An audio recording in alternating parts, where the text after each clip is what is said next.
There are now many millionaires being created in Africa, and some of them will eventually become billionaires like the Rothschilds. Colonial mentality that white-collar jobs are end-all and be-all has to go. How do we apply the term generational wealth in Africa? How relevant is this question to the African continent? Welcome to African Boss.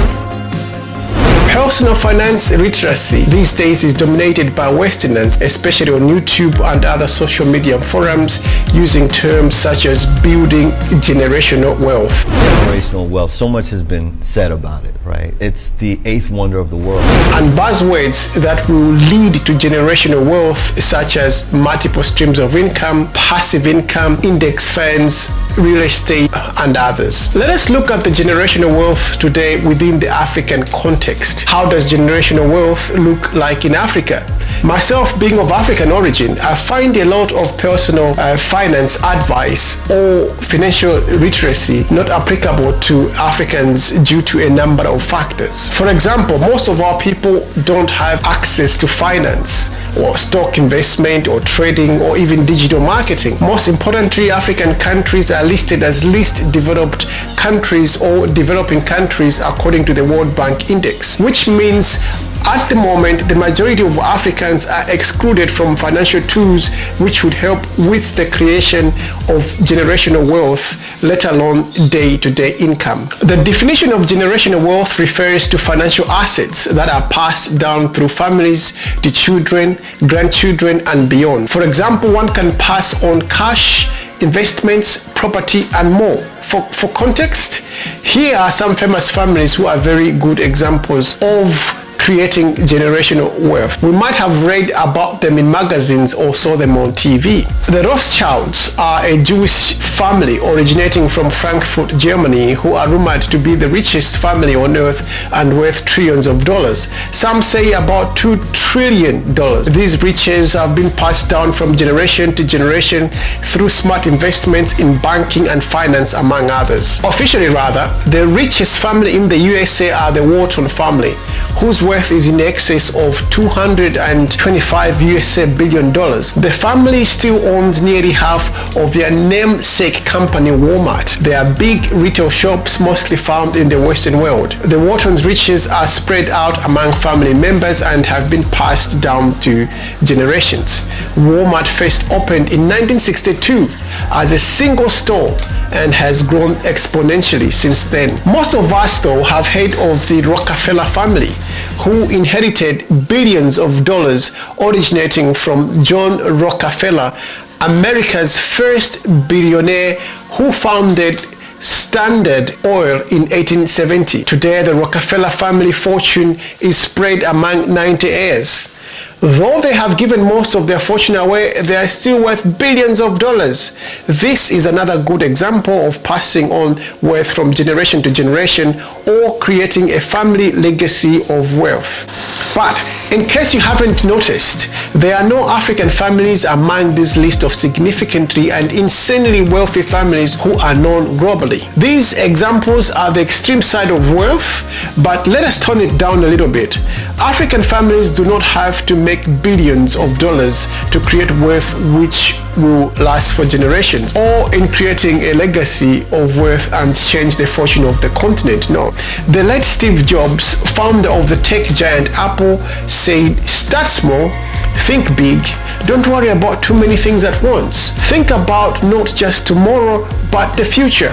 In the same quote, Steve Jobs said, "Take a handful of simple things to begin with and then progress to more complex ones." So, let's start simple. In the African context, generational wealth can be discussed with the African Indians community in mind. The ethnic group of Indians in America are crushing every other ethnic group in America, not by 5%, not by 10%, by 20% in income. It's just mind-boggling. It is well known that most Indians in Africa are affluent and play a lot of leading roles in the business sector and dominate the economies of many countries in Africa, especially Southeast Africa. So what can we learn from them? Mind you, Lee Kuan Yew, the father and founder of Singapore, who transformed Singapore from a tiny, irrelevant third world country which was barely surviving to a first world country and an economic giant on the world stage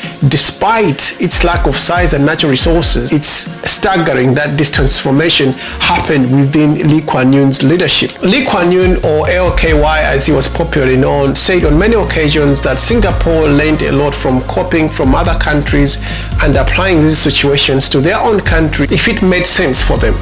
So the point is, there is no need to reinvent the wheel, and there is no shame in learning from others, especially with finance. That's why I'm bringing up the Indian community in Africa, their business acumen. Some would be surprised to learn that there are many Indians today in many African countries such as Malawi, Tanzania, South Africa, Mozambique, Seychelles, Uganda, Zambia, Botswana, Madagascar. Well, you get the point. Which does not make sense for the Indians in India today to discriminate Africans, as we have seen that trend recently. For context, earliest Indian settlements in Southeast Africa dates back as far as the 12th century or even earlier.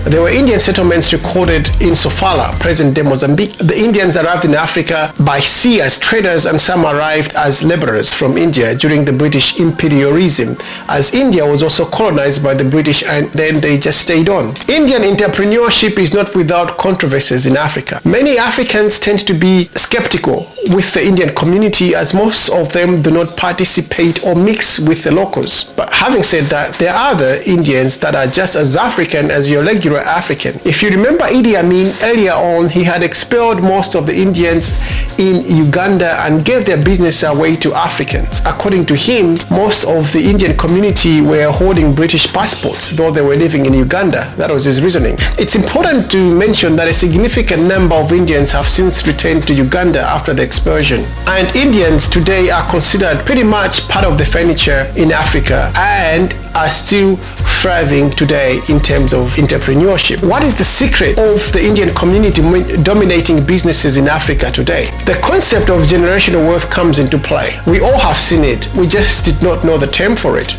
Growing up, we saw Indian families operating businesses in a particular way. The children would practically be raised up in the retail shops. After attending private school, they would come home, eat, and then start selling in the shops. Learning the trade from a very young age, and then they would eventually take over, and then they would pass it on to the next generation, creating generational wealth. I get it, do you? I'm sure you do. The question is, have we Africans done the same as the Indians? To be fair, the current African millennials and Generation Y or the generations before have not inherited much wealth from parents. The reasons are historical and political. These generations emerged from colonialism, which was designed to enrich the Western masters. The Africans were not given any chance in terms of education and access to finance. Colonialism was followed by dictatorships, which did not help with wealth creation, but rather concentrated resources to a few selected families who were closer to the center of power. However, Africa is rising. It is the fastest growing continent population-wise, increasing human capital with a very young population, primed for innovation and wealth creation. There is substantial advances in education, agriculture, real estate, finance, technology, and other sectors. The natural resources are still largely unexploited, which bodes well for the future. There are now many millionaires being created in Africa, and some of them will eventually become billionaires like the Rothschilds, the Rockefellers, and the Waltons, only with African names. We cannot wait for that day. Take for example Aliko Dangote, who is a trailblazer in this regard. He is the richest man in Africa with a net worth of around $15 billion, depending on which source you read your news from. Aliko Dangote has just opened one of the largest oil refineries in the world in Nigeria. So don't be surprised if he will be competing with the Elon Musks and the Zuckerbergs of this world in the not so distant future. But in the creation of generational wealth, there is a need for mindset change. P.L. Lumumba advocates for decolonizing our minds. The colonial mentality that white collar jobs are end-all and be-all has to go. We all don't have to wear suits and ties in Africa. Agriculture, for instance, is booming in Africa and creating millionaires, and it is a source of generational wealth which does not require a suit and tie. In fact, many Africans are doing away with suits and ties as it is rather hot in Africa, and African fashion is gaining prominence as well. And African fashion is another stream of income. Tony Elumelu is one of the richest entrepreneurs in Africa. He is said to be worth around 800 or $1 billion US today. He said, entrepreneurship means Africans no longer have to find a job or be trained to be employees. Instead, it will enable our young people to create their own jobs, become employers, and take charge of their futures instead of letting the future happen to them.